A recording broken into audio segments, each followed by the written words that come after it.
You guys really liked the intro before I brought in the guest. I liked it too, so I'll do a little intro. Here's the deal with me. I went upstate to my new house. It was sick. Hung out there with my mommies, and I got a little overwhelmed because I didn't have enough time up there, and I kind of had like a little bit of a I was like, everybody, because my niece was pulling at me and my sister wanted my attention, my mom wanted my attention. I was like, you got, and my mom is kind of on this kick right now where she's like, we have to open a Roth IRA and we have to do all these things. And I'm like, okay, but also I have 5 minutes to spend with you, so just sit down and be calm. And she's like, you need a Vanguard. So there was that, but it was really, really nice. And I'm very excited about the house. Right now I'm working on running this story at the Comedy Cellar, and I just keep bombing over and over, so that's difficult. But it's getting there slowly, and it feels like I'm doing carpentry again, which is kind of cool. Like it feels like I've laid the foundation, and I'm putting up actual bricks, and each set I do, it gets a little bit better, which is nice to see because it's rare that I actually like chisel something so rough into something. Usually a bit is like I've pretty much worked it through in my head, and by the time it gets on stage, it's all right. Whereas this one, hard bomb, to now it's mediocre, and I'm excited to run it again. I feel okay. I've been having the like panicky side of things where I'm like on the verge of feeling weird. And then I kind of realized that I haven't been listening to music at all. So I started listening to music again, and that really helped. Thank you. And I've been feeling better about that.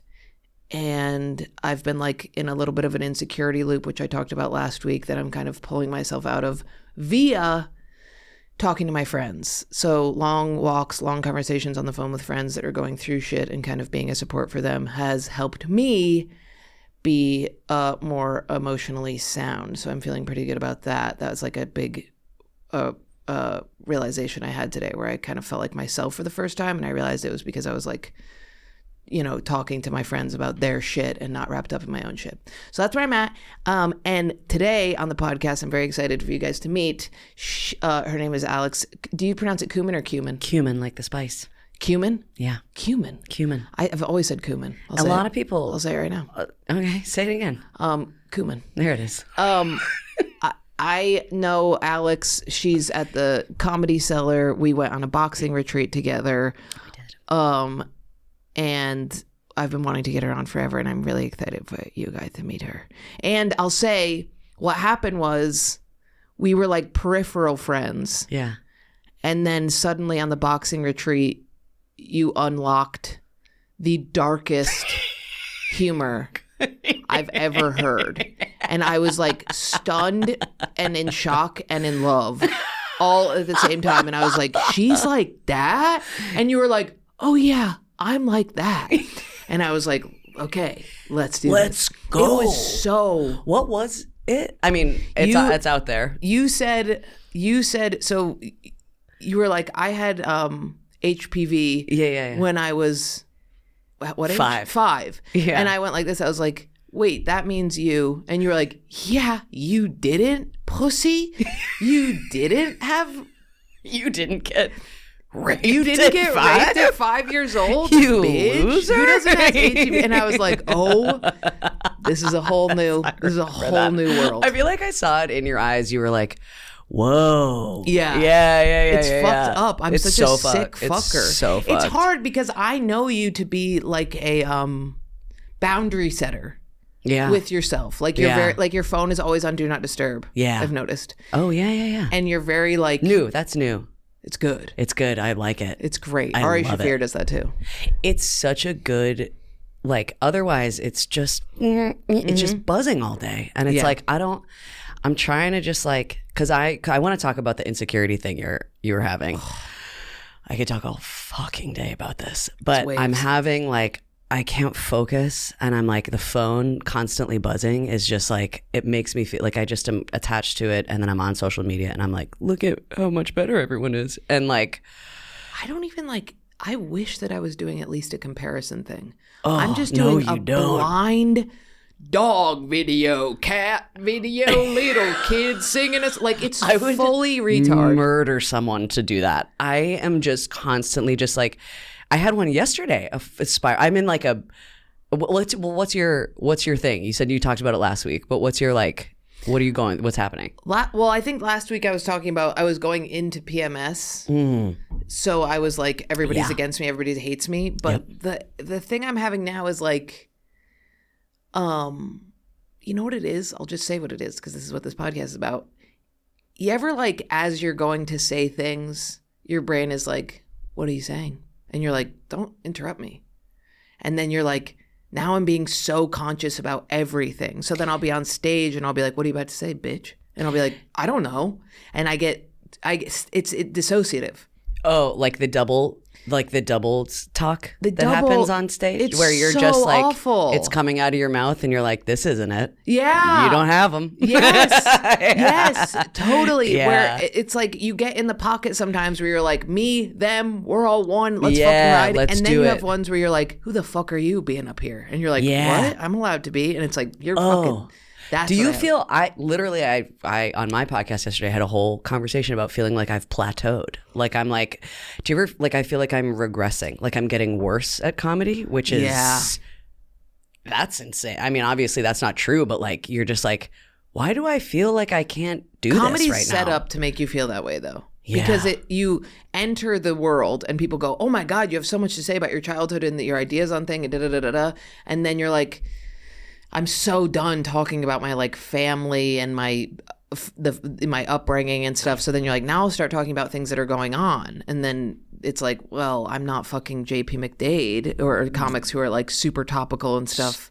Dude. So, yeah. I feel like I had this like crisis recently that I'm still working through where I'm like, I feel like all the systems that got me to where I am right now have stopped working. Like I think that is because you found self-love a little bit. Yeah. Do you ever find that? Oh, yeah. Or sometimes I'm like, this is all hinging on that I hate everybody. And now I don't hate everybody. Yes. Or that I hate myself. Yeah. And by virtue. Yeah. Fully. And then I'm like, oh, okay, time to rebuild this little castle. Yeah. And that's where I'm like, I don't have the energy to rebuild a castle right now. But I think that's where big things happen because I think that's when you go from being like the comedy goes from being like, I suck, men suck, people hate me, I hate me, to like, isn't it hilarious how squirrels pat the ground after they bury a nut, which is my favorite like, humor. Exactly. You know what I mean? Yeah. No, it's like, it's fully just like, and I know that like I talk very, a lot of my humor is like women, which like, yeah, of course I am one. That's been a lot of my experience. Same. But it's been such a thing of like self-consciousness for my whole career of being like, am I the feminist comedian that everyone rolls their eyes when I get on and having and then being like, okay, and then write a new joke. And then I sit down to write and I'm like, being a woman's hard. It's hard having tits. I know. I just saw a video online that was like, Jordan Jensen's been red-pilled by feminism. And I was like, man, like the whole idea that women talk about being women is like, being a woman, you are bombarded constantly by the fact that you're a woman. Like when you're a man, the more masculine I think, like the more that I like forget my gender, the more I'm able to just notice the things around me. Yeah. But when I'm being bombarded by PMS, by trying to feel okay about having kids or not having kids, finding love, finding all these things that like a woman has to fucking hunker down, then that takes over. And I'm like, yeah, it would be amazing to just sit in the park and like think about how funny it is, that old man. You know. But I can't sift through the nightmare of the other thing too is like someone said this to me, I forget who it was, but like this idea that like I'm only speaking to half the audience when I tell jokes about being a woman, and it's like false. It's just so fundamentally disagree with that. Nobody has ever said that about, you can't say that about like men going on stage. It's like, we're only speaking to half the audience. It's like, no. Half the audience are men who have mothers and sisters and have dealt and with also, women. Do you know how many times I've laughed at a joke about balls? Oh my God, yeah. They're so funny. Or like, everybody can laugh about. Yeah, Shane Gillis talked about Ken Burns on SNL and it was funny. Like, I have no idea who that is. It's like a Civil War guy. And it was funny. Like, it's like, how many people is he talking to? One, yeah. You know, like one guy who's like, yeah. But it was so funny. So good. And it's like, you don't have to be, you're talking about your experience. My experience that just happens to be in this body. And it's like, that's where I'm like, that's where I am right now with like, oh, you not like not like I'm never gonna write a joke about being a woman again, but I'm like, just like broaden it, like try and new system, figure out a new system, because like you've gotten to this point, but like you're not. It's just something. What Louis said changed my life is he goes, I was having one of those things where I was like, I'm a dirty comic. I'm like, there are people out here who are being so intellectual, and like I view myself as like an intelligent person, but I still am talking about farts. Yes. And he was like, he was like, stop. And I was like, why? And he was like, you absolutely have no, you can't choose what type of comic you are. And it like lifted this weight, because I was like, it is true, dude. When my mom farts, I'm laughing harder than I've ever laughed. Like I think farts are they're funny. So funny. They're the funniest sound. I shit my pants 2 weeks ago, and it's the only thing I want to talk about. It's funny. So funny to me. And sex is funny. It's all like hilarious. And it's the thing that is, it's the thing that makes me laugh the hardest. Like I will laugh at things. I'll laugh at like Sebastian Maniscalco talking about going to dinner. I think that's hilarious. But like the thing that makes me like double over dying is like trying to hide my discharge from the waxing lady. You know what I mean? Like it's just so... Yeah. It's so animalistic that it's really funny. It's so funny. And I think like, I don't know, I at least tell myself like, oh, you're only appealing to like the people who think like that. And then it's like, I don't know, I think about like music, right? I think about like, I like classical music, and I like rock, and I like, like there's I'm not like, oh, like just because I like this one doesn't mean I can't like any other style of music. And it's like having to remind myself like, people like different things. That's anytime I have to follow like someone who's clean at the cellar, and I'm like, oh, if they like, they're not gonna like me, and it's like, snap out of it. Yeah, it's. Do you know Tessa Moshfegh? No. She's an author who wrote like really fucked up and gnarly books. Like, she just has like a sick brain, and she's unbelievable. I'm obsessed with her. Yeah, Tessa. What is it? Oh, Tessa Moshfegh. Moshfegh. Okay. She. Like she wrote a book about a woman who just takes drugs to have an entire year of sleep, and just a whole book about that, which is incredible. Yeah. And she was in an interview, and she was like, they asked her something like, what is art? What is your art for? And she was like, for fucking nothing. It's for, that's the whole point. It's for nobody and nothing. Yeah. Lighten up. Yeah. Lighten up. Totally. It's because I have to do it. Yeah. I have to do it. Yeah. I have to talk about the things. So I might as well be getting paid for it. Fully. Yeah. Fully. But it is the woman's thing. Because you know every time you walk on stage, people are going, it's a we've talked about this. You can feel it. The energy just, like it's, sometimes it's like when you say slight. On stage that you're in a relationship. Have you ever done that? Where you go, I'm dating somebody, and you feel everybody go, ew. I just feel it.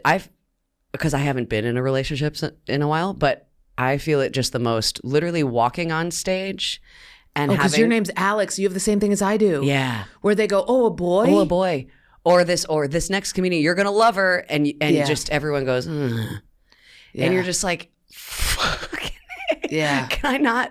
And then you spend the first 5 minutes, 2 minutes, whatever, just climbing out of the hole.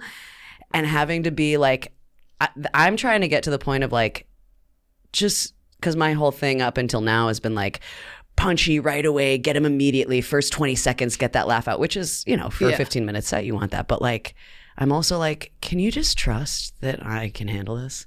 But if you think about, sometimes I'm like, I might be like projecting it, because like, for instance, if I see like Casey Shornima go on stage, I don't think they're being like, ugh, it's a woman. Like I think it's a self-fulfilling thing. That's my other like big all these systems that are like crumbling right now. Is I'm like, am I making it up? Because here's the thing: sometimes I'm not. Sometimes we're not. Sometimes we're not. Absolutely not. Sometimes we're not. But sometimes it's just because we're not famous. Yeah. Sometimes you get up there and they're like, if it was Amy Schumer, they would like, no, but they're just like waiting for a famous person. And we might feel that drop. Yes. But it is for sure. I can definitely feel the drop sometimes. Yeah. I notice it too. The cuter I look. Like if I'm like really like. Well, that's what I was gonna say. I think Casey, the way that she's very dressed down and not, and the way she's a hideous beast. No, I was kidding. I love Casey. So gross. No, to but look the more masculine, I think, the more I am listening, which is interesting. Yeah, fully. Well, that's how I feel. I don't know though. Nikki Glaser gets on stage looking that hot. You're kind of like, what? I know. Her legs are insane. I know, it's fucked up. No, that's why I've been like, as I'm watching more comedy now too, I'm like, well, all of these truths that you're telling yourself are actually not, they're not true. Yeah, if anything, it's like when a cutie patootie guy gets up there, like when Tommy Brennan goes up, I have to be like, he's really good, Jordan, because he's so cute and young and adorable that I have to be like, Tommy rules. Yeah. And then I listen, right? But it's like I have to, and sometimes when a woman goes on stage, I'm like, okay. Yeah. So I think it's very much and that is a tough pill to swallow too. To be like, have you been the one getting in your own way? I'm the most misogynistic person that's ever. It's so fucked up. Well, it's like crazy. It's like, again, it's that bombardment of like lifelong bombardment of all of that shit. There's a reason that we feel this. It's just been hammered into our brains. And it's also you do learn all of these tricks throughout being a comedian for this many years that you're like, when I drop my voice, things go better. Yes. When I dress masculine, things go better. And no signs really point to like, if we were like crazy, sexy, showy legs, that would be like the opposite. But on the spectrum, you can't really lean. No, you regular. Can't be. Yeah. I remember the first time I tested this out. I was still living in Chicago. I was at the Laugh Factory. And I had this shirt on that was like, you can like pull down and shoulders. And I had 2 back-to-back shows. And I was like, just do the exact same set with one of them up and then one of them down. And the down, the audience was just checked out. And I was like, and of course, so many different factors could be in there. So many. When I wear like a cutesy thing, I act different. Yeah. Well, because then I go on stage going, like it's this snake eating its own tail thing. It's like I go up being like, am I going up less confident because I know that they're not going to listen to me because I look this certain way. Yeah. And then I give it less oomph.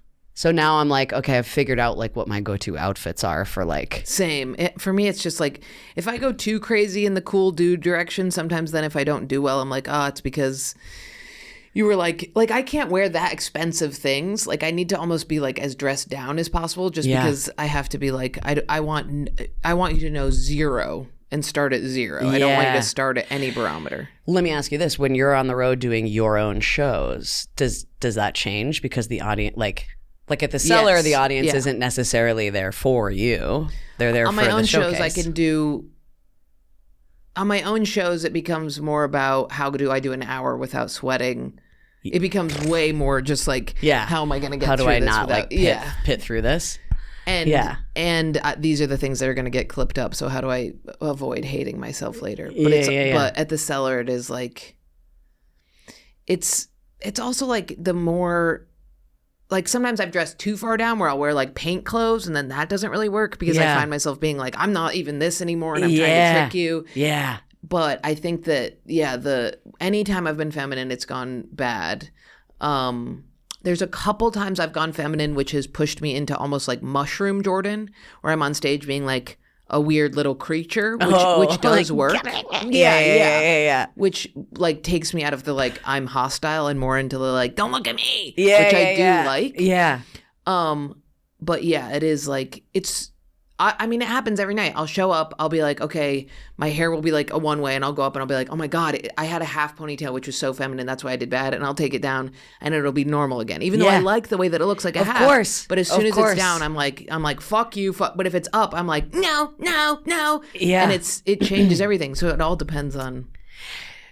I'm also finding it's so interesting, like the evolution of style throughout, like. Just how it changed, because I dressed so different even when I first started. Yeah. But even like when I was I've been doing this pants shitting joke that I think is also fun, where it's like, oh, I can dress a little cuter if I'm going to be talking about shitting my pants. Oh, like it's like totally. This like balancing scale of like very good point. Like you walk on stage and they're like, ugh, like who is it?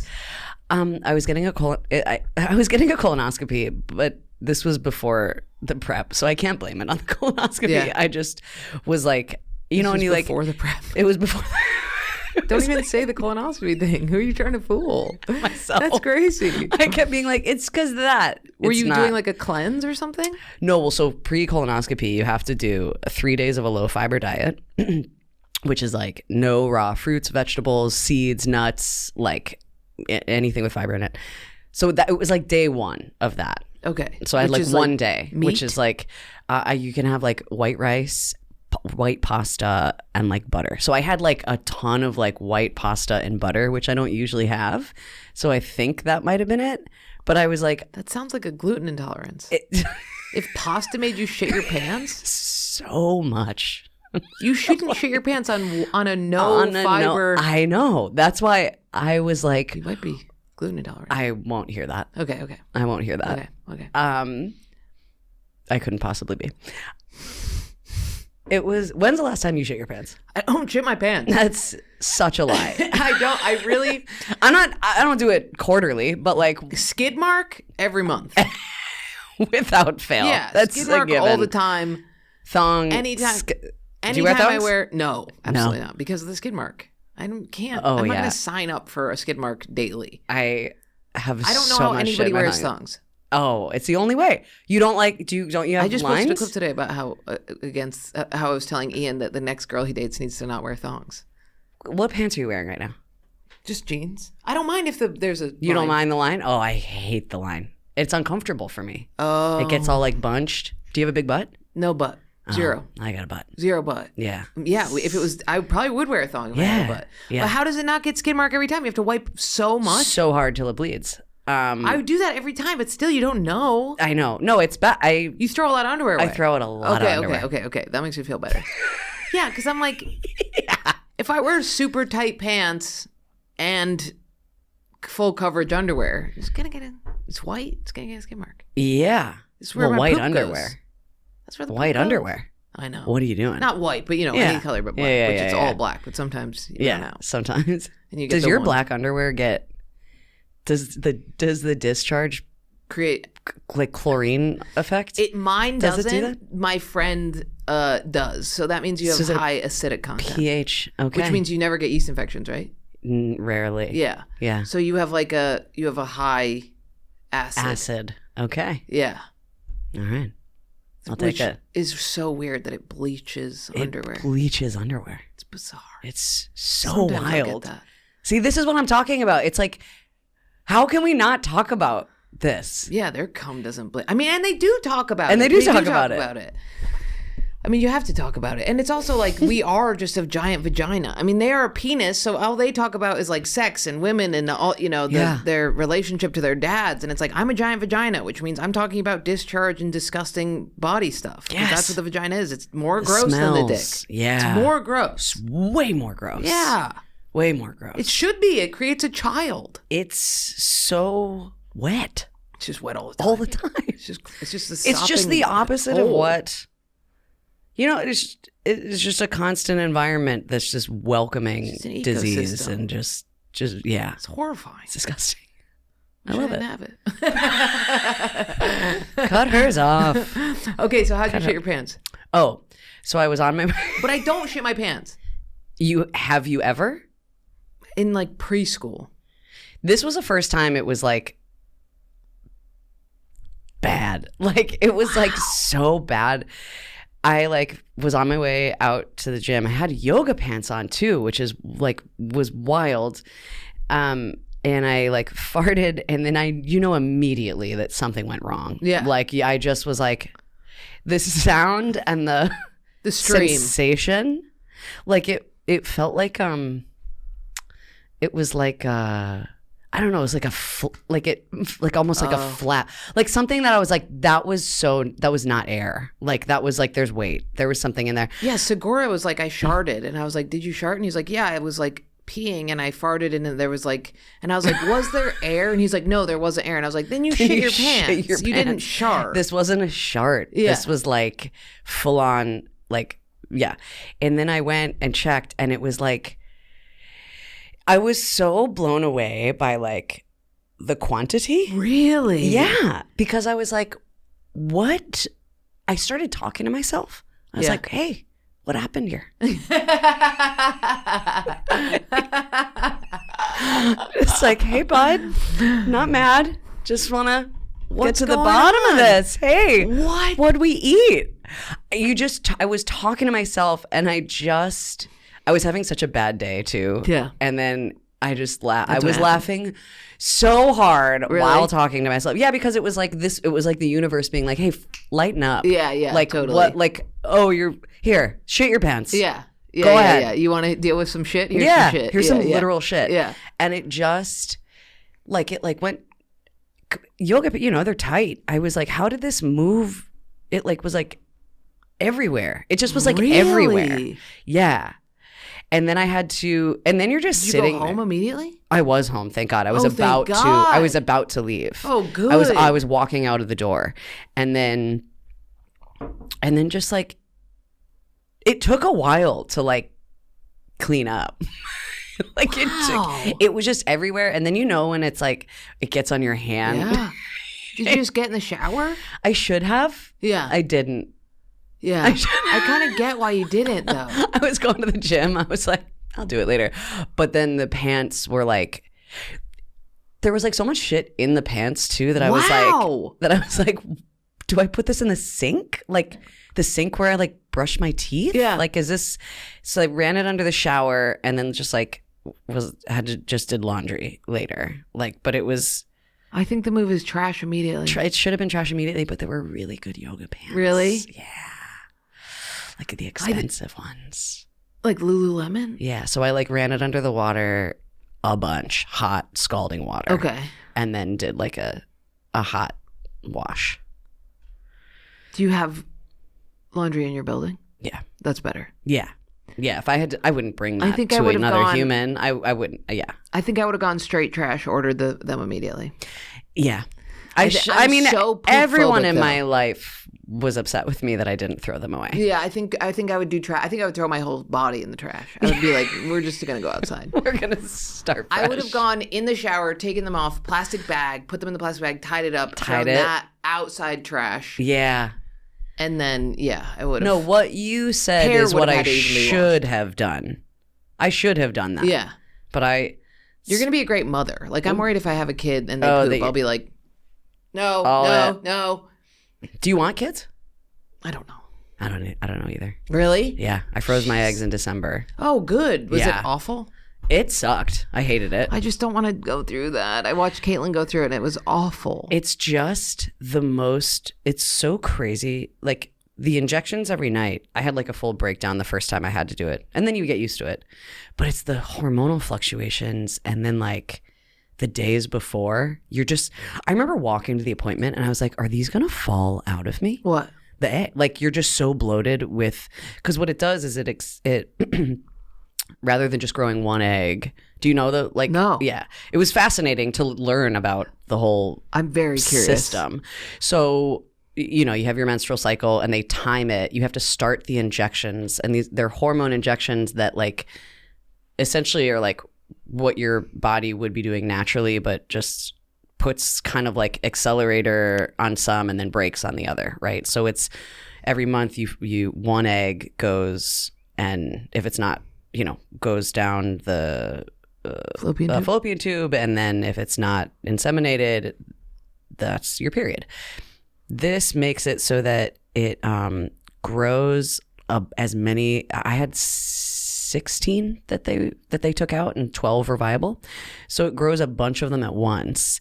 And then it like kind of puts the hormone that you inject, one of the hormones that you inject, like puts them in a holding pattern so they don't release. And then 36 hours before the procedure where they like go in and suck them out, you take a trigger shot, which is then what releases them from your ovaries into your ute. What's a trigger shot? It's a massive fucking shot. It's the last shot you take, and it's just like so you like trigger shot. I don't like that. I know. It's so you do. They explain it. It's like a little smiley face around under your belly button, and you take they're really tiny needles. And you can put like an ice pack on yourself to like numb the skin beforehand. Yeah. It just kind of burns a little. It's like by the second day, you're like, second, third day, you're like, okay, I can figure this out. But it's just like, especially doing it alone, you're just like, okay, what are we doing? Like, and then they go in and take the eggs out. Yeah, they put you under. So you go under like twilight. But you don't have a period for how long? You get, for like that month, you don't have it. And then it takes like a couple months to like re-regulate. Wow. It's fascinating. So now they just their words, not mine. They were like, in Jurassic Park, like the cryo, like that's kind of what the eggs sit in. Wow. And they just like keep them in a storage. But then whose sperm do they add? If I find a person. So that's the other thing is like, if I decide I want kids, I can still try naturally. Like my mom had me and my brothers at 37, 39, and 41. Okay. Whoa. Yeah. 37, 39, 41. Did she do in vitro? No. But she did. She's a cool lady. She started the in vitro program at the Brigham Hospital in Boston. Whoa. She was a nurse. Yeah, is a nurse. But yeah. Does that mean you could have had them late? Because she did? Yeah, I mean, like, I think, yes. I also think that's why they took so many out. Or they got so many out. Oh, okay. Yeah. Because you're fertile, Marta. Because I'm a fertile gal. So did they check you first? Were they like, oh, you're super good? So they do a transvaginal ultrasound. So they literally just shove a wand up your puss. And count them? Yeah. It's like the technology. And you're sitting in the chair and there's a TV in front of you. So you can see, they're just like moving the thing around and you can see your like ovaries and you can see like the eggs that they find. And then you can see the eggs because after the first week you go in like every day or every other day to get blood work and an ultrasound, and then you can see them like growing in size. It's wild. And you just had to do that in December because you were like, was that post breakup and you were like, I should just do this? Yeah, it was like about a year. Breakup was October 2023, and then the whole year after I was like, did I not want kids, or did I not like? Oh, I like it was just on my mind. And Caitlin actually was talking about her first round of doing it, and I remember like we were sitting at the cellar. I remember having like the pit of my stomach just like dropped, and I was like, wait, I have to do this if I like, because I'm 37, right? So wow, it's she like, did it, and I was like, I have to never do this. It was just the panic of like, because who was I talking to? One of the managers there was like, I wish I had done it. And that was a panic. Wow. That was like oh my God. So I was like, I can't, the thought of like wishing I had the option and not having the option. I don't think I have that. I think I have the like, if it doesn't happen, it wasn't supposed to happen thing. Yeah. And I think I still am like, I don't know, but every now and then I'll see, if I see a little girl with brown curly hair, that's when I'm like, wow. But no other kid, like I don't look at kids and I'm like, I need one. Like I have friends that are like, I need a kid. I'm so ready. I have friends like that. Yeah. And I'm like, that's never been me. I assumed I would growing up because that's, again, just bombarded. But like. For me, it's when I see my friends hooked up to like milk pumps and they're breastfeeding. That's when I'm like, I want to have my body.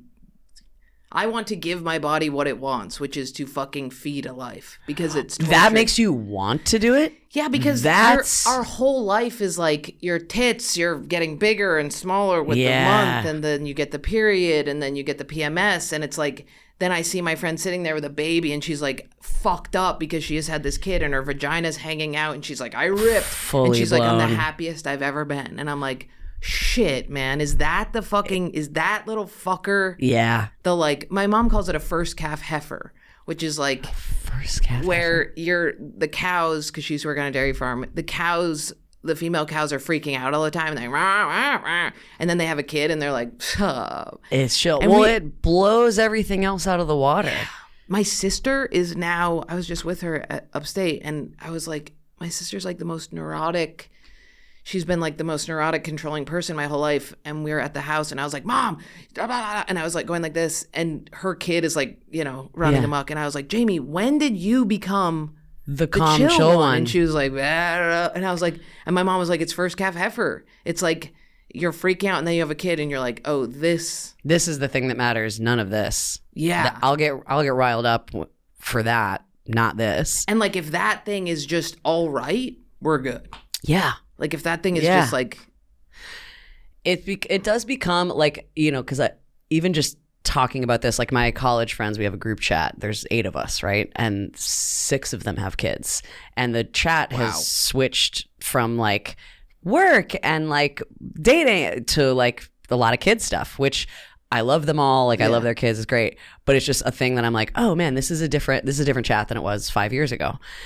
And it's like pictures of kids, birthing stories. We're, you know, what do we do? We're at Chuck E. Cheese this week, literally Chuck E. Cheese last weekend. I was like, are those still fucking exist? That's crazy. Yeah.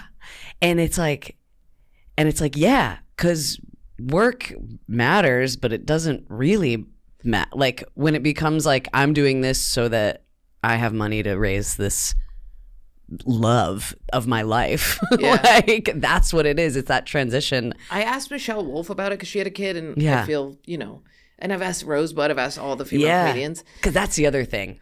It's very I don't different. know. We It's have different. a baby. Yes. Comedy is our baby. Yes. Like they don't Yes. have a baby. Like they have fucking a job that they hate. So it's like, of course, have a kid. Yeah. I do have the love of my life, which is comedy. Yes. So Yes. I've talked to them, and you know, like Michelle Wolf was like, it's just 2 different lives. I love both, but it's just so different. Got it. That's so helpful to hear. Yes. Yeah. Yeah. Because I think about like Ali Wong. I think about Rosebud. I think about like Rachel. Like there's not a ton of like women within. Well, they leave. Yeah. But I'm like, maybe I want to fucking leave. Maybe that would be sick to have a kid and leave. Yeah. Just be done. Yeah. Just. I mean, that's what Tig Notaro did, right? She had twins and was just like, "See ya. I'll be in a movie occasionally." Yeah, what a fucking life. Yeah. We were just talking about that. What? Just like movie. It's so like enough of this. Stand up is so hard. It's so hard. I had a whole therapy session about this morning. Really? Yeah. Just it's so hard, and I knew it would be hard. I was just talking thought to an that it actor, would and get. he was like, all comedians talk about is how hard stand-up is, and he was saying it as in like a let's make fun of comedians, and I was like, buddy, it's so weird to have every other art form. You go, here it is, take it or leave it. Comedy is, do you like this? Do you like this? Do you like this? From day one, when you're bad at it. Yes. Yeah. Hey, I'm trying this out for the first time. Can I fail in front of you for a decade? Yeah. Totally. And it's immediate gratification. They have to literally laugh. It's like if every song I wrote had to make somebody cry. Yes. That's so too much pressure. It's so much pressure. So much pressure. And it doesn't, like, I just thought it would be easier at this point. Like, it's not, I don't think it's ever going to be easy, but I'm like, is this going to get easier? Like, I know. Does this get like, is there any relief? I think it's waves. I think there are waves where it's easy. Totally. Yeah, I think everything like, is I think like I that. was just in a dip and I'm coming out of it now, which is great. But it was like a long dip. And I'm like, yeah, you've had a rough couple of years. Like, it's okay. Yeah. Like, You just got time out. What was that? Time out comic to watch. That's good, right? I needed that so bad. What is that? What does that mean? I mean, what does any of it mean? It was they picked folks in New York, LA, and Chicago, and it's just like one of the lists. That's great. A comic to watch. But it was cool the way that the article was formatted. It was like the title was like up and coming comics to watch in the USA, #1, Alex Kumin. Oh, cool. So it just like, It even looked though like- it wasn't like ranked or anything, it was just like, oh, that's sick. because sometimes you just need it for family. Yeah. I like, Yeah. when you're like, just, I promise you I'm working so hard. Yeah. Or like my manager, I'm like, I promise you I'm doing the stuff. Yeah, Like that's I'm so doing good. the thing. I know, it's so nice, and it just makes a huge difference that the number 3 just didn't happen to be next to your head. Yeah. You know what I mean? Yeah. It's It just happened to be that. So it was just like a nice little like, Did they see you at the cellar, or is it like? they just emailed me Oh, that's sick. and they were like, you were selected. I was like, cool. That's awesome. Yeah. Was there a photo thing? Yeah, and then we did a photo shoot. Yeah, 'cause which all I the photo love. shoots- Yeah, they're all like 80s. 80s like yearbook, like school photo. Yeah. Which I was loved. so good. Thank you. With the I was. lipstick. The lipstick, a pink lip. Right before we shot, she was like, "Do you want this?" And I was like, "Give it to me now." It's so good. Do you like doing photo shoots and like? I like? do.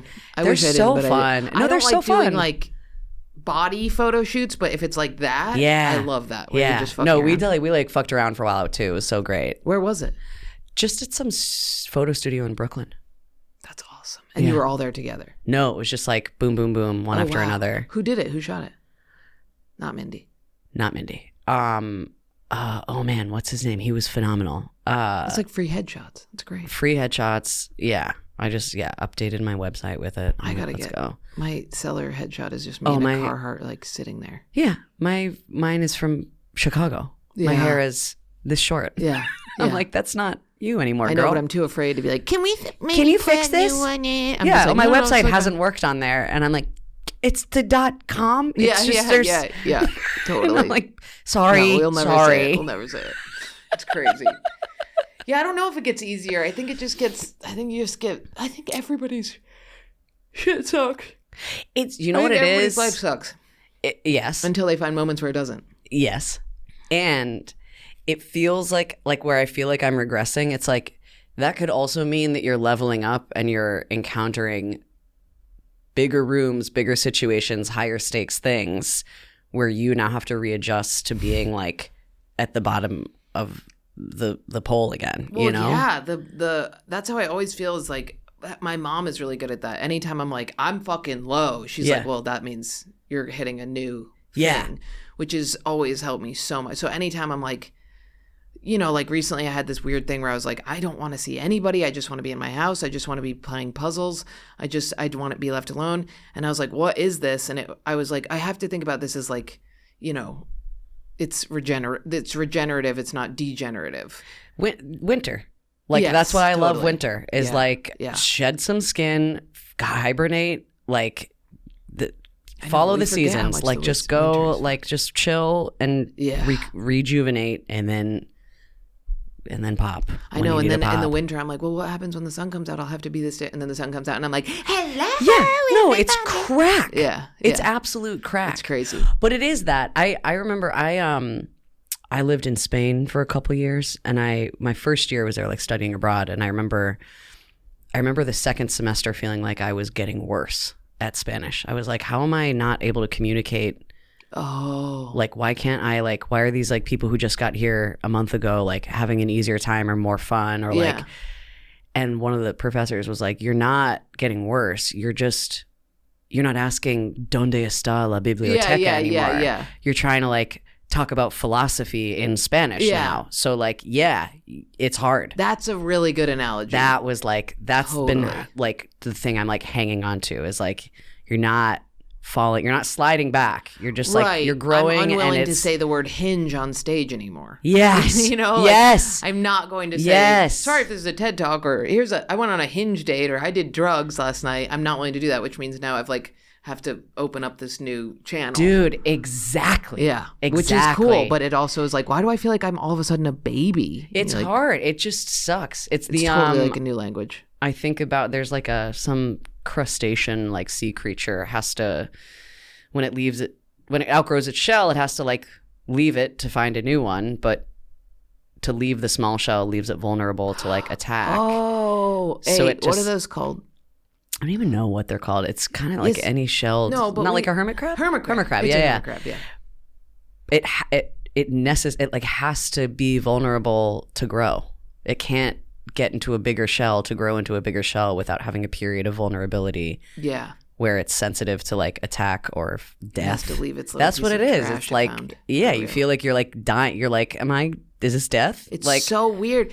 Dude, Louis has been so helpful in that. Like I was like on stage the other day and I was trying to get this point across where I was like, when you grow up poor, you hear adults have sex.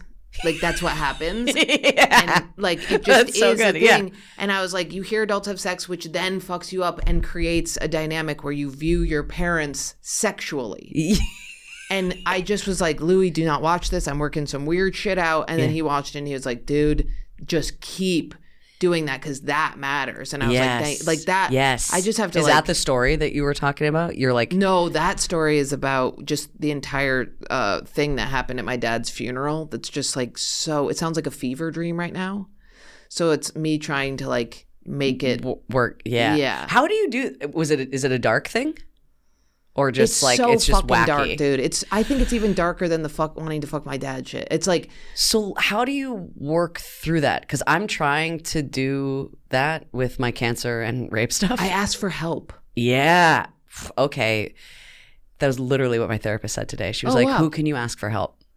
So I go, I'm doing a podcast today with someone and I'm going to pick her brain about how this process is done. I literally will go, like I was meeting with the guy who's going to produce my special, Eric, and I was like, I don't know if I can do it. And then he was like, just run it. So I ran it and I bombed so hard. And then I was like, let's try it again at the VU. And he was like, oh, really? And then, you know, I tried it again. And then the next day I was like, I could either give up on this. And then I kind of kept talking to people about it. And then I talked to my friend John and he was like, oh, I'll just come to all your shows. And then he just came to every show and we kept like punching it up. And he was like, remember this worked, this didn't work. And I've been talking to Peter Ravello and being like, what is this? And then writing down while I'm talking to people about it. Yeah. But with things like that where I'm in it, like I'm like, this is my life, dude. My dad died. This funeral was crazy. Yeah. I need other people to be like, that's funny. That's fucked up. You can't see the forest through the trees thing. Yes. Yeah. Okay. That's actually... And you'll try it out at the cellar? You'll Yeah. It's scary, but yeah. Yeah. I mean, I also have this thing where my OCD will trump all. So like so I'll be like, don't do that because you're going to bomb and that's not good. And then my OCD will be like, I didn't know you were such a fat pussy. Yeah. And I'm like, no, I'm not a pussy. I just really can't bomb at the cellar. I want SD to still love me. And it's like, okay, well, I thought you were like strong. Oh, I thought you were a good person who's good. And then I'll be like, fuck it. And I'll do it. Yeah. Even if I've talked myself out of it. And then, so now it's become, but that's the thing that does keep me like not dead. That's the pushing. No, that's where I'm at right now. Where I'm like, you're dead because you're doing the same shit over and over and you're not. So you don't talk about the cancer. I tried. I was told recently that it stuns the audience and that the audience, I'm like digging myself a hole by talking about it. Sure, but that doesn't mean. And then I'm like, so I don't talk about it? Like, you talk about you say I survived cancer 3 times. 3 times. Yeah. And then you think that, don't they cheer then? They cheer. Yeah. And then I keep talking about that, and then I have some like health insurance bits, and I have like talk about I say the word radiation, and I think that scares people. When that happens with people, I always am like, I just have to acknowledge it. I just have to be like, you just go like, isn't it interesting how you guys have not undergone radiation and I have, and you're the ones being like a little bitches. Yeah.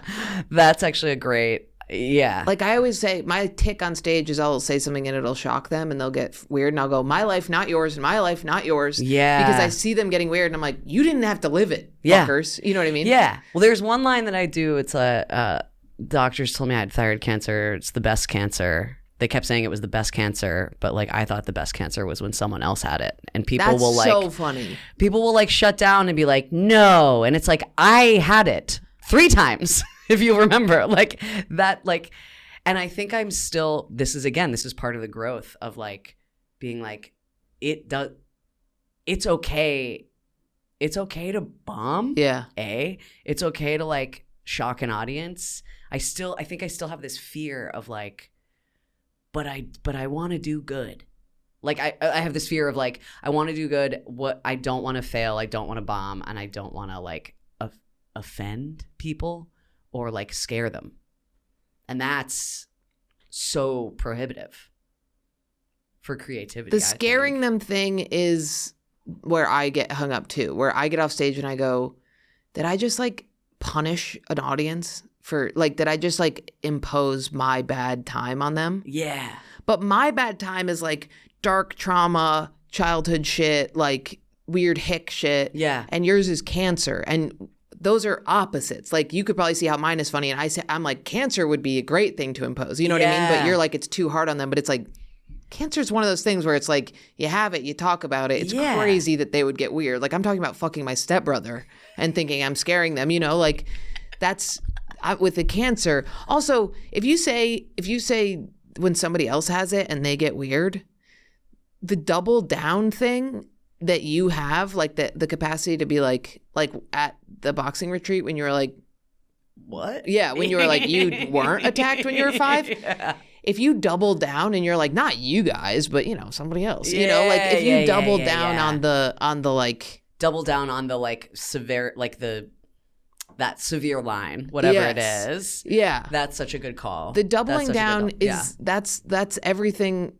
The whole night last night, my friend John was just like, stop apologizing for what you're saying. Like, stop doing that. The hesitation is what kills me. And the teeing up, the being like, but I just am going to say this. I'm going to say something that's going to scare you guys. Yeah. Just fucking say it. Yeah. It's, it's funny. It's like with boxing. Like, you either throw the punch or you don't. You can't like, because then you tense up. It's the same and it's thing. like, it's so similar. You can't, That's all I think about with boxing. I'm like, this is so much like stand-up. It's crazy. Where the second I'm like, which hand? I'm like, whoa. It's crazy. But you also, what I do sometimes is I imagine that there's one person in the audience that's loving it, that had an experience like it. And it's for them. Sometimes I'll do that. I'll be like, there's one person out there that wants to fuck their dad. Yeah. Yeah. And I'm talking to them. Yeah. And that helps. Are you talking about fucking your dad like when he was in his prime? Yeah. Or prime. like no, old, not I see old old photos of my dad and I'm like, oh yeah. Is your dad alive? Yeah. Oh yeah, my dad's dead, so it's way easier. Yeah. But it's like, it's the idea of he was fucking like the hottest women ever, and I was just like, I want to be one of his girlfriend. They seem like they're having a good time with my dad, because all the time goes to these women, and I'm like, I want time with dad. I'll have sex with him. It's not about fucking your dad. It's about your kid brain making a logical or teenage adult. Yeah. Now, yesterday, right this moment. But it's the hesitation, and I think also. I like that. Oh, sorry, we kissed Converse there. You have Converse? Yeah. Oh. Some fresh Connies. I have to tell you something that probably people saw that I didn't acknowledge when you described the tube stuff. Yeah. I fully almost fainted. Did you see it? No. I mean, we could play it back. I want to play back. Oh my God. Did you go white? Do you have vasovagal response? Yeah. I have that. I fainted right before my colonoscopy. I mean, it sucks. And I just was like, just don't faint. I mean, I'm so wet. That's so wild. Yeah. Is that from, I don't want to say it, but is it from talking about? It was the needles. The needles. I think it was this. The needles. Yeah. Oh, sorry. Yeah. But the thing about vasovagal is like on a logical level, I'm like, I see what you're talking about. I've know about this. Yeah. I've watched. It's videos, not happening right now. But you don't choose it, and all of a sudden you're just like, well. And I was like, all right, start to power down. Oh my God, I did. I almost fainted right here, and I was like, just don't pass out. Oh my God, that was crazy. I'm glad you acknowledged that. Yeah. I'm glad you didn't pass out. That would have been. I can't believe you didn't say. I was like, I wonder if she sees my face is completely white and I'm about to pass out. I think the lighting in here is not. The lighting in here is pretty perfect. God, but I'm really glad that's not happening. So that's a big relief. That's congrats. That's a big one. Thank you so much to not feel like I'm fainting anymore. Yeah. You have the vasovagal thing? I do. It's so awful. It sucks. It's really the first time. Well, yeah, with blood drawing, which sucks because I get blood drawn. Oh my God, I didn't even think about that. Yeah. So you just go and have the horrible faint attack? I just have to tell them like lay down. I do the I sit in the chair and I'm like, sometimes it takes a while. I make sure I'm super hydrated every time. That's a big thing. God. But for this colonoscopy, you can't drink water. No. And you can't. Yeah. No. It was so bad. I thought. Have you ever done? Have you ever done nitrous balloons? Poppers? Like after a concert, after like a Fish show, it's like they inflate. It's like the big tall like helium balloon. I've only done poppers, which I think is similar. It's probably similar. Where you're like, yeah, exactly, right, yeah. It's the same sensation. The fainting that happened was like the same sensation of like passing out from like a nitrous balloon. It was like I heard like traffic in my head. Oh yeah. And I couldn't figure out where I was. It's so awful. And the anesthesiologist was like, "Hey," he was looking at me. He goes, "Your lips just turned blue. Are you okay?" How dare you? How dare you? I was like, "Good sir." I tried to play it cool too. Your lips just turned blue. I will hit the deck so fast. So hard. I was sitting because they put the Yes. I don't want to say it, but holy mother. Anytime I even see that thing, it just... Listen. I don't know why we're still talking about it. When they were both like this. Did you have the rest? Yes. Oh my God. Of course, I do this the whole time. What is that? It's just protection from those that are against us. It is so brutal, dude. When they pull out that fucking rubber thing, God, I'm like, and you tape better. it? Oh my God. And I can't even stand the heart pressure thing, blood pressure thing. That one when you can... When they're pumping it, I'm like, that's enough. Both of us just... yeah. But I did. You just did the most accurate fainting person thing when they pop out. When they did that. Yeah, you just like, it's truly just such a power down. Like you're just it's like. It's so fucked up. Yeah. It's so crazy. And My then dad I came had it so to bad. and I tried to play it cool. I was like, oh, sorry about that. I don't know what happened. It's like, what do you apologize? It's like, crazy. You just had a physical. The best one I had was tattoo. It was. Shit. Was this. Oh, right on the. Yeah. So he got to that spot, and I was like, I was like, John, I think I'm fainting, and he was like, all right, and he was like, thank you so much for telling me, because I guess a lot of people will just faint, and then the needle. Yeah. Oh. So he's like, thank you for telling me, and then he got a cold washcloth. Yep. That's the move. They immediately brought ice packs. And they didn't put do that ice ever at the packs on doctors my to neck me. and my head, and I was seated, and they were like, because the nurse told me after, she was like, I could tell when I put the IV in that you were not doing well. Because I didn't know about the ice pack thing. It helps so much. I don't know what it is. Why don't the nurses that I've had my entire life every time the tattoo artist did that, and I was just like, this is so much better. Bing, bing, bing, bing. And then I did faint. I guess I didn't know, but I usually But I fainted, and I opened my eyes, and there were just a splay of candy bars, and I was like, "Where the fuck?" And he was like, "You've been fainted." How long were you out? Like, I don't know.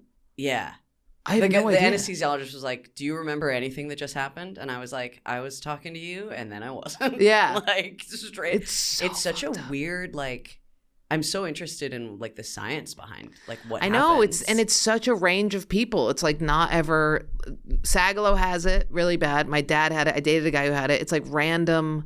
It's genetic. Yeah, I know that. Has it. Yeah. My dad would have had it bad. You could be like procedure, and he'd be like, "Oh yeah. God, that's such hilarious. a weird thing. That's such a weird genetic trait to pass on." No, there's a. For me, it's like if I'm putting an earring in and it isn't hitting, I'll pass out. Oh, you have it really bad. I'll start to. So I'm even questioning. I'm like, I don't even want to give you scenarios. Lock them up. It's like it can also be like fainting goat style. Like it can be like I remember one time I fainted at like a movie that got too like. Oh. It can be like that. Yeah, but it's like so like ASMR-y stuff? You know what I think a big part of it is? I think me and my dad both have resting heart rates of like 40. We have really slow. Super low. Yeah. She was like, you have a low heart rate? I was like, yeah, I like work out, but it seems I work Okay, out. maybe that's related. Because the low heart rate, people always don't fucking tell me I have POTS, you piece of shit. It's not POTS. People always say I have POTS, which is where I stand up and you faint. I don't have that. What does that stand for? I don't know. People go down. People on the side of the side of the road.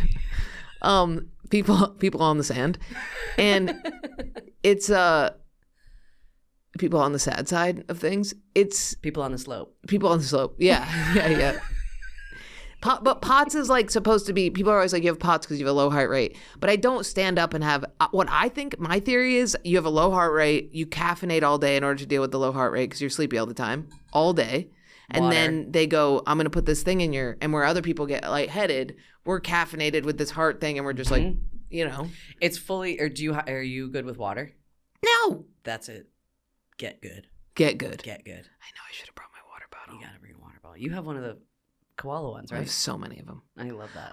My thing is I have OCD at night about water where I have to drink so much water that all day I'll kind of be like, I have my water ritual later, but that's not an excuse. What's your water ritual? I just have OCD where I have to, when I take my Prozac at night, and the question is, why don't you take it in the morning? Good question. I don't know. I have to drink a full thing of water with the Prozac or else I'll choke on my pills and die. And then do you pee all night? All night. All night. Can we try something new tomorrow? I know. Can we try this? What time do you wake up? Noon. Can you... And then you go to bed at what, like 2? 4, 3. That's insane. Do you like that? Does that work for you? No, but the spots are so late, and then I'm up. I know. That's and what listen. I get home, and I'm like, I'm gonna pass out, and I get my dog just. Well, you close your eyes, and then it's just like. Yeah. Such adrenaline. It's an adrenaline spike. Yeah. Your body just like.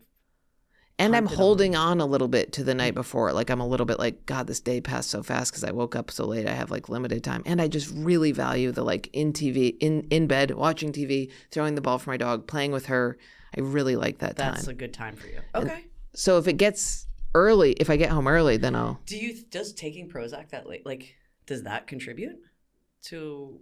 I don't know why I have to take the pills at night. I think what happens is like today it'll be like, well, I didn't take them all day, so now that I have to take them at night. So how many do you take?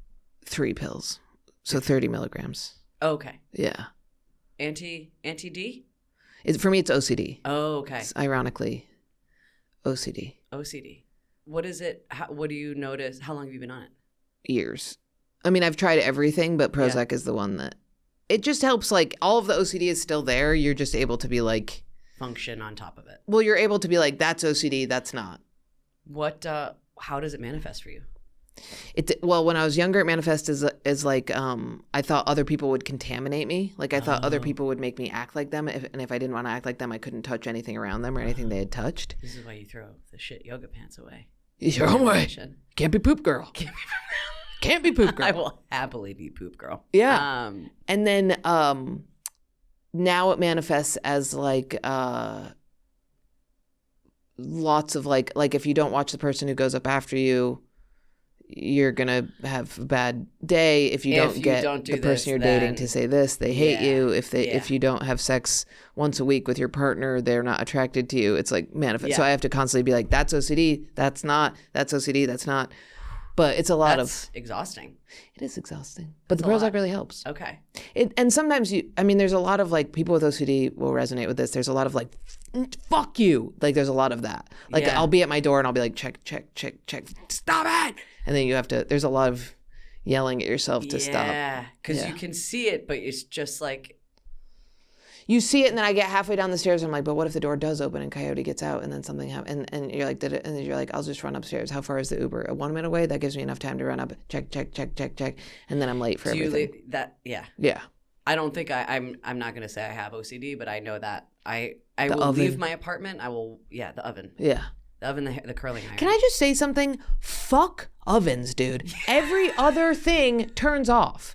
Microwave turns off. Toaster oven turns off. Why does the oven? The fucking knobs. Just have it on a fucking timer like a toaster oven. What are we doing? Click back. Yep. Yes. Yep. It's crazy. Yep. Have it click back. Bing. Mm-hmm. Done. Every time. God, it's annoying. I will be at the train. Yeah. And go back home. Oh, yeah. Walk back. See, I would be fine. For me, it used to be like, if things would burn, it'd be fine. But if my mom's in the house or my dog's in the house or somebody I love is in the house, it's a problem. It's a problem. Yeah, I can't burn a whole goddamn building down. I know. I did in Spain when I was like came home drunk one night and made rice and passed out and it burned on the stove and it was the worst. I think that's where a lot of this stems from. It was just the worst feeling on the planet of just like it didn't like burn. I mean, the rice and the thing burned, and then the whole apartment was like smoky. Yeah. And my roommate woke up and like was so understandably so furious at me, and that was one of those like low points of like, oh God, you can't be drinking like that, girl. Yeah. Well, I put rice on the other day because I didn't know how to make rice, or this was a couple months ago, and the guy that I see was sleeping. Yeah. And I was like, I'm gonna walk Coyote, come back, rice will be done. You can't leave rice on the stove. I didn't know that. Oh. So it's full of smoke. Full of smoke. Yeah. Yeah, that's exactly it. It's just like, and you're just like, yeah. Like, did you get the... I got the like the only thing I get is like, I don't give, if Coyote's with me, I don't care. You know what I mean? There's a person. He's fine. He'll figure it out. But yeah, he was mad. Yeah. But yeah, for me, when I lived with Mike and Ethan, I was so worried that they would die because of my mistake. Like if it's other people, it's fine. But like there's nothing feels better than when me and Coyote leave for the weekend because I'm like, I don't give a OCD, do your worst. Yeah. Because we're fucking out of here. Wow. Yeah. What a life. Yeah. Was that, you've had it your whole life? I got it when I was like, I remember when I first got it, my dad was like, don't let the cats in your room, they'll piss on the floor. And I went over and I closed the door and I was like, it's not closed. And I got stuck and I was like, what is it? What is going on? Yeah. And then it started being like, if you're friends with this person, you'll become a bad person. If you are, so then I was like dropping friends and having to. How old were you? The first time I probably was around like 7. I remember the intrusive, like I went downstairs one time and I was like, oh, there's a knife there. And I remember being like, I could kill myself. And then I fainted. So I at like 7, I started being like, oh shit, I have control over things. That is not good. I am not to be trusted. That's a wild. Yeah. That's wild. Yeah. To be that young. Yeah. To be thinking that at that age. Yeah, I don't know if it's brain too big or if it's bad parenting or what it is. But I mean, my sister didn't have it. My sister had she was just like, interesting. Let's go fast and hard at everything. Whereas I was just like, if I do this, then that one I catastrophize so, my mom like dies laughing. Where were we just now? We were at, I forget what we were doing. And I was like, if this happens, then this happens. And she was like, Jordan, it's crazy that you haven't grown out of this. Yeah. You're so just freaked out about everything. But yeah, I'm just born scared. Like going down, like if I'm on like any sports, I'm like the ball's gonna hit me and hurt me. If I ski, man. I'm like I'm gonna twist my ankle. How do you box then? I'm wearing but if I'm sparring, I'm worried. Well, the thing about boxing is when somebody hits me in the face, my rage overrides it. Yeah, it's the same with motorcycling. It's like because you do. Yeah. You do hard stuff. But when I'm motorcycling the whole time, I'm like, what if that? What if that? Oh, but once I get over it, then I'm like so free. But at first, I'm really. That takes up so much space. It does. I mean, my poor niece the other day was like playing near the stairwell and I kept being like, please don't, please don't, please. And I was like, Jordan, because I am picturing all these horrible things all the time. What's the sign? Like, what's behind that? Do you know, like, what is OCD? Like, does it get created from a thing, or is it that nobody knows? Nobody knows. It's some people say it's genetic. Some people say it can manifest from trauma. I think OCD is like you become way too privy of the fact that everything is chaos. Like I tripped acid and I was like, dude, we're going to figure out OCD in this acid trip. Yeah. And at the end of the trip, I was like, oh, you think that if you're in control, you are not to be trusted, therefore you will make things go bad.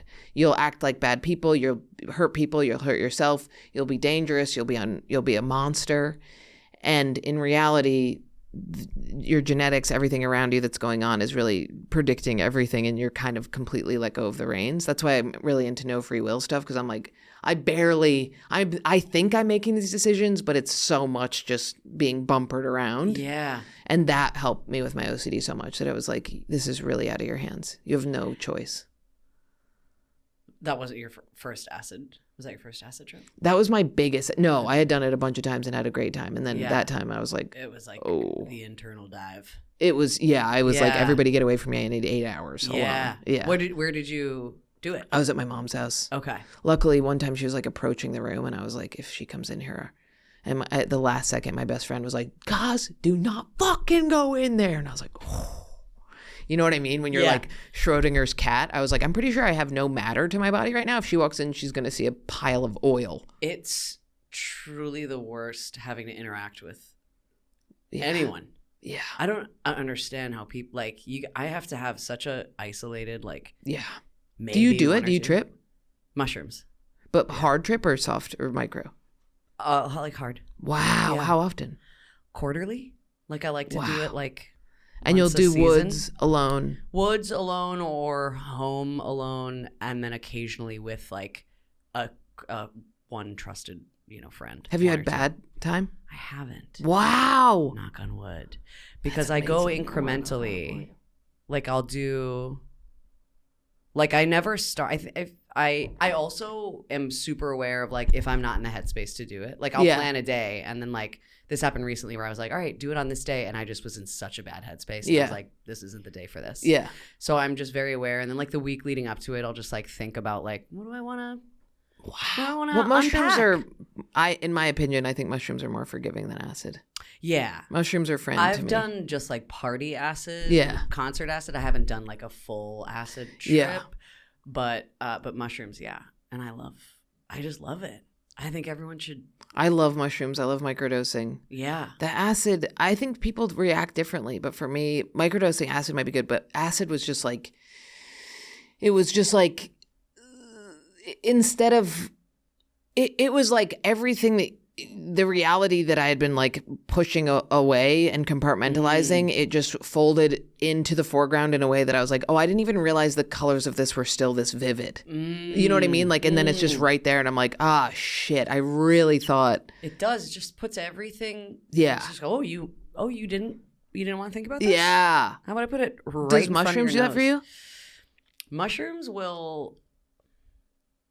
will just show me answers to things. Yeah. Like I remember last year doing them, and like the big takeaway was like rest. And the whole trip was about like I was like not feeling great physically. Yeah. And I was like lying on my floor just like stretching, and I just kept like just the thought of like the answer to you becoming the next highest version of yourself is through rest. Yeah.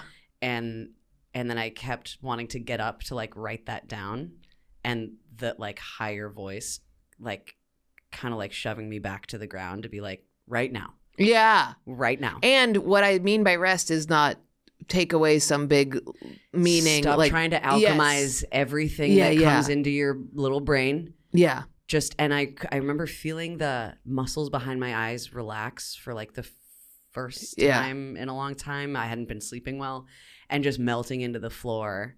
Wow. And kept wanting to get up to write down my big discoveries. Yeah. And the mushrooms or whatever higher being like, it starts right now. Yeah, that's awesome. So that's the kind of stuff. Not after you profit off of it. Yeah. Yeah, don't Stop get trying up to so you can. Yeah. Every thought you have. Yeah. Stop trying. Like, and also you will have better thoughts and more creativity when you fucking let yourself sleep. Yeah. Like when you stop. Were you not sleeping because of cancer stuff?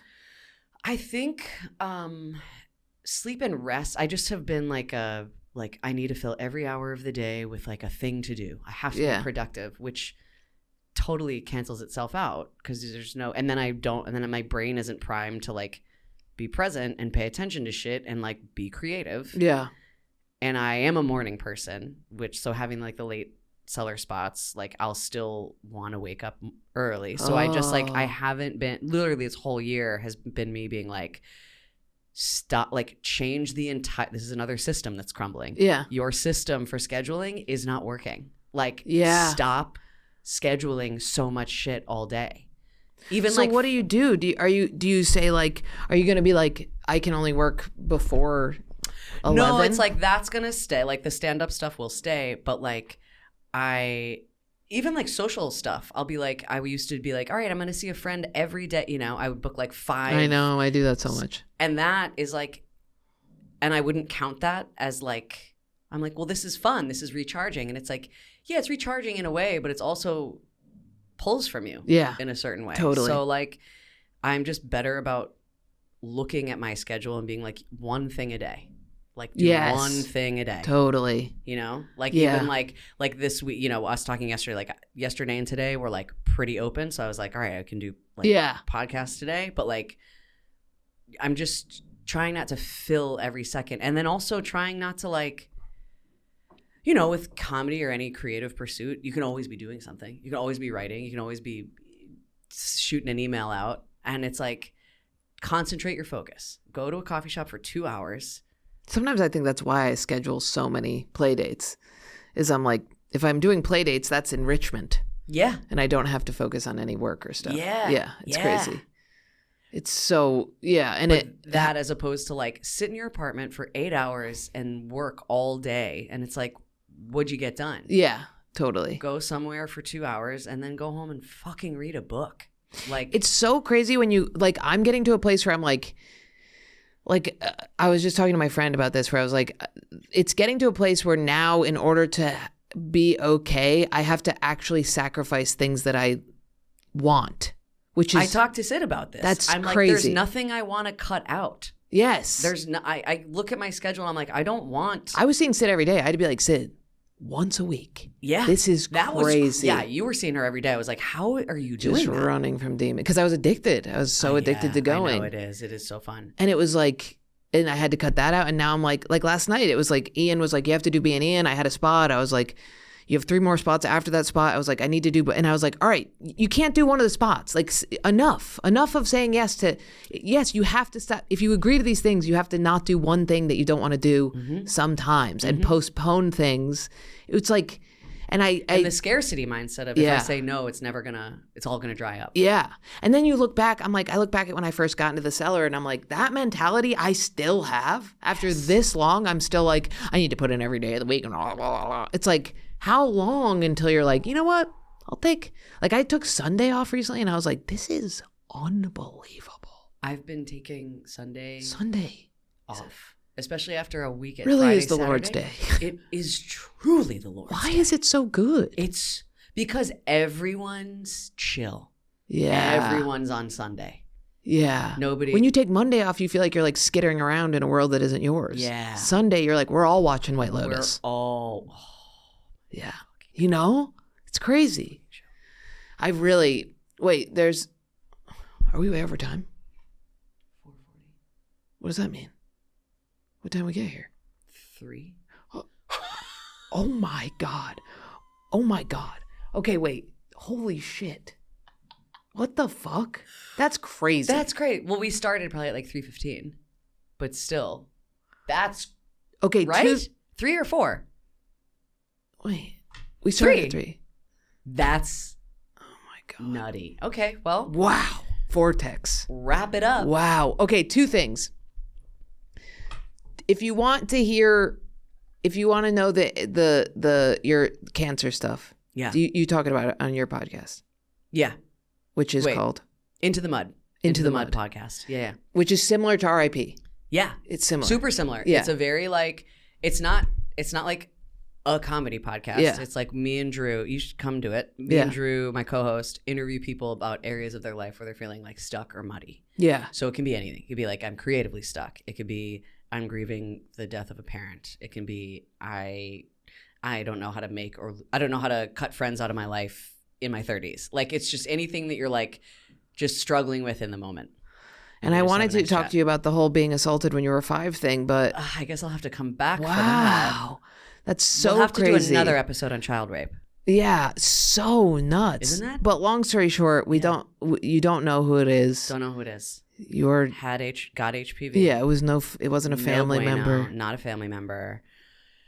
And then the doctors were like, your kid has HPV. Yeah.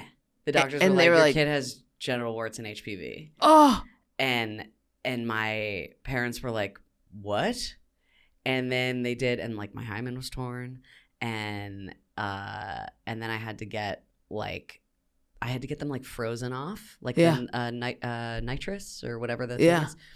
So sit like at like 6, 8, and 14, I think, and then talk about when you were talking before about when your parents have sex, like you overhear your parents having sex, having my parents so involved in the process, just so fucked with my like not being able to like disconnect like family from like sex stuff, you know what I mean? Like it's just it all gets like melded. Totally. So it's been a big couple of years of like kind of working through all that shit. How does it manifest? Oh my God. Like when you're fucking a guy, you're like thinking about if your parents. I get like tight.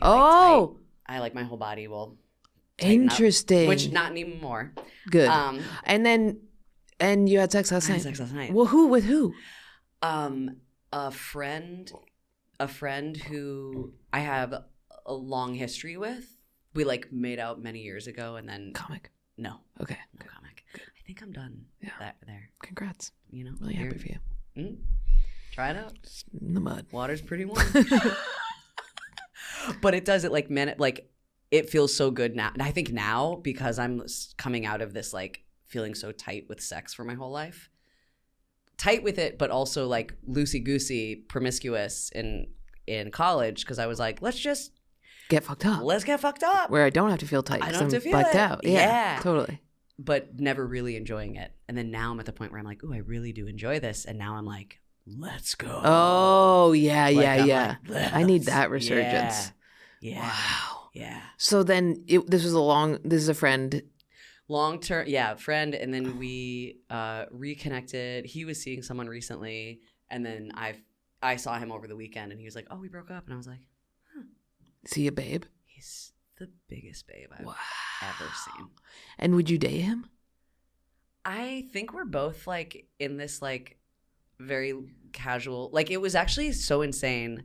I've never felt so like casual and comfortable with someone. Yeah. And I think it's because we went from like, we like made out years ago and then we became friends.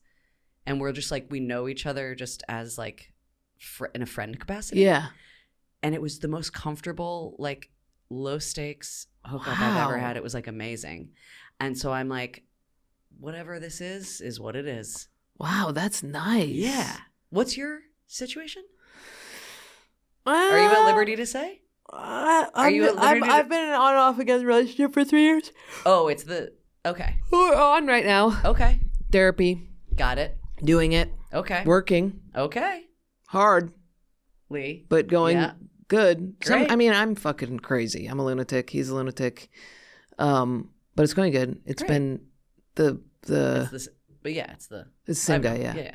Yeah, it's the where we did the thing where it was like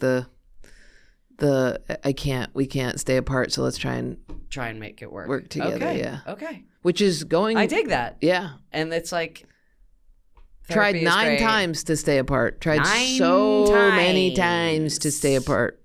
But That's a lot of times. Yeah. And it is, I'm glad that we're doing one where it's like, let's actually pull in all artillery and see if this can work. As opposed give it to 100% of the shot. Yeah. I like that. Yes. It requires a huge amount of like care. Yeah. That both of us are previous. It's a scary thing to be like, okay, now we have to like not just pick on each other constantly. Because that's both of the that's what we do is we rip each other apart and it's like constant and it's funny. Yeah, and he's so good at it and I'm so good at it, and that is like where a lot of the love is just like being very candid and funny about humiliating each other and ourselves. Well, it's so like you have your to love pivot. language Yes, too. It's both of your love language is like totally humor to so it's hard for both of us who we are being like, all right, now tender zone, please. Put that. Just hang it up for a moment. Yes. And couples therapy.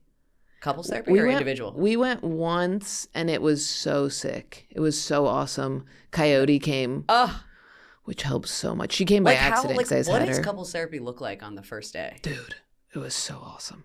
It was just like, how do you feel? And me just saying everything that I felt. Yeah. And then him just forcing each other to listen to each other. And it was like... Yeah. 2 kids and a dad, and the dad being like, now what do you say? I love you. Like, it was nice, dude. Do you listen to Esther Perel? No. Oh. I should, though. Yeah. Yeah. Where should we begin? She's a Holocaust, or her parents were Holocaust survivors. She's a Holocaust survivor now. Yeah. Her parents were Holocaust survivors. She speaks like 8 languages. She's born in Europe and has come over here and is like a relationship expert, sex, counselor, all this stuff. And she has a podcast where she talks through couples therapy. Like it's couples therapy sessions. You can hear them? Like you can like, I don't know if it's, you can listen into like what like issues couples are having. I listen to that every day. She's also just amazing. She's not the one who did couples therapy, right? The show? No, different person. Okay. She has so much great relationship advice. Her book Mating in Captivity is fucking incredible because she talks about relationships, like a lot of times what happens in relationships is people fuse into like one person, and then desire absolutely leaves, because for desire, if you think about the beginning of a relationship, you desire someone when you're not around them constantly, when you're wondering, where are they? Who are they with? Like, you don't know everything about them. And then as you get closer, you have to very actively work on being separate together. Yeah. Because you want the trust, and that comes with time, but also desire has to exist in a place of separateness. It works for me because the guy I'm seeing avoids me at all costs. So pretty separate there. Code. You cracked the code. And then was there anything else? So you had sex last night. Feel good about it. But got too fucked up? I got a little. Do you have alcohol issues? Kind of. Not like, I don't know. Whenever a comedian drinks, I'm like, oh, alcoholic. Yeah. No, I mean, I had like some wine, and then we had like 3, also not like easy drinks. We did like a martini, and then a mezcal cocktail, and then I went to another place and I got a Mai Tai with a little umbrella. We don't need that. We don't need. I could have had a Miller Lite or water. Yeah. I woke up today just like, Did you wake up at your own house at least? Yeah. Okay, good. Did he wake up at your house? He did. Wow. Yeah. Wow, that's nice. Yeah. Is that your first time having sex in a while? In a while? Yeah. February was the last one. And that was not good. Random? No, it was someone I was like dating for a few months. For like 2 months, maybe. The guy that bailed, kind of? No, that was a year ago. What? That was a year ago. That was last summer. That's that was last April, May, and then that was last summer. And you're out of like an 8-year long relationship, so you're cool being single. I'm so good being single. Wow. I keep waiting for the other shoe to drop. I keep waiting to be like, for loneliness to like creep in. Yeah. And it's just not. Wow. It's that's awesome. Yeah. It's really, there's a part of me that's like, you know how there are some couples that like have like separate apartments and like kind of have, I think that might be my. Have you tried being with women at all? Not yet. I opened up women in Hinge, and then I was so like turned off by Hinge women because it's still Hinge. But all my lesbian friends, as soon as I went through the breakup, were like, "Are you ready now? Yeah, like let's go."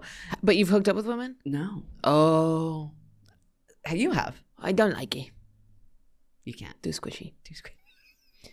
I don't. I just am so. I have so much respect for the male form. Yeah. I love squares. Yeah.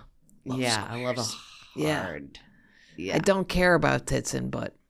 I just don't know. I don't know how I would do eating box. I know. I don't know. You have or you have not? I've tried, but I failed. Yeah. I went. Just like I knocked on the door and said, "I'm coming in. Let me in. No, nobody's home. I'm going home." I couldn't. Yeah. But that's what I think about. Like, I can imagine you living with a woman and being happy, but yeah. Yeah. Maybe a Jewish man. Like somebody who's intellectual and clean. Intellectual and clean. You know what I mean? I love it. But imagining you living with like a... I just really love... And maybe it's just because I'm still fresh-ish out of the breakup, but it's so nice living alone. Yeah, it's so nice. How long have you lived alone? Are you... A couple of years. It's so nice. It's incredible. Yeah, it's the best. You just do I don't have to quietly grind my coffee in the morning. It's like there's no tiptoeing. I know. I think people in New York do have I like the idea of having separate apartments but being together. There's so many.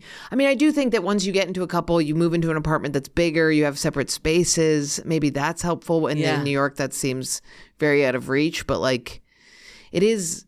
And also I love when my friends don't live with men. We just get to stay friends. You know what I mean? Like if you live with your boyfriend, I'm never coming over. I'm never coming over. But if you live alone, we're hanging out. All the time. I'm hosting now. Like I'm hosting people at my place to do fun stuff. Yeah. It's so nice. Yeah, it's so good. I wonder and the alternative is, do we know people who live together? I guess we do. Yeah. Like Joe and Sarah live together. But it's just, it does become an insular thing. And then is that like a trade-off that you have to make? Do you ever have to make the trade-off? Does that make you a New York CEO hard grinding woman who doesn't have values if you don't do that. You know what I mean? Like, right. Then are you just one of these childless women who regrets everything? You know what I mean? regret all of it. You know, like, Yeah. but then I'm like, I talk to childless women that are my mom's age, and they're like, yeah, I was like your aunt. It was the best thing ever. That's the thing, that it's just so, I want a little crystal ball to be like, hey, how am I going to feel about this? And I think it's just up to you at the time. Yeah. Yeah. Right. And right now, that's where I'm taking it. Like right now, I'm like, I enjoy being single right now. Yes. Yeah. No more future tripping, which is in our DNA to do. Yeah. Well, that's the takeaway. No future tripping. Don't. All right. That was awesome. I'm going to have you back. I can't wait. Yeah. For another 2 hours. For another 2 hours. What are we, Joe Rogan, dude? That's crazy. That's awesome. Do you want to plug anything besides your pod? I've got, is this coming out? Do you know when? Monday. Oh, gorge. Yes. I will be in Philadelphia March 30th at Punchline. And then April, I've got Nashville and Cleveland. Nashville. Hilarities? Hilarities. My favorite club. Zanies. I'm so excited. My favorite city. Yeah. I love Hilarities. I love Cleveland. I love Ohio. I've been having a real Ohio time. Ohio's awesome. Some Columbus places is great. Columbus is rules. Super fun. But Hilarities, it's the best. Yeah. Nick, Sam, they're the best. Yeah. Oh, I'm so excited. Yeah. So, yeah, if you're in the area, please come and check out the podcast Into the Mud. And that's it. Okay. You punch up that live.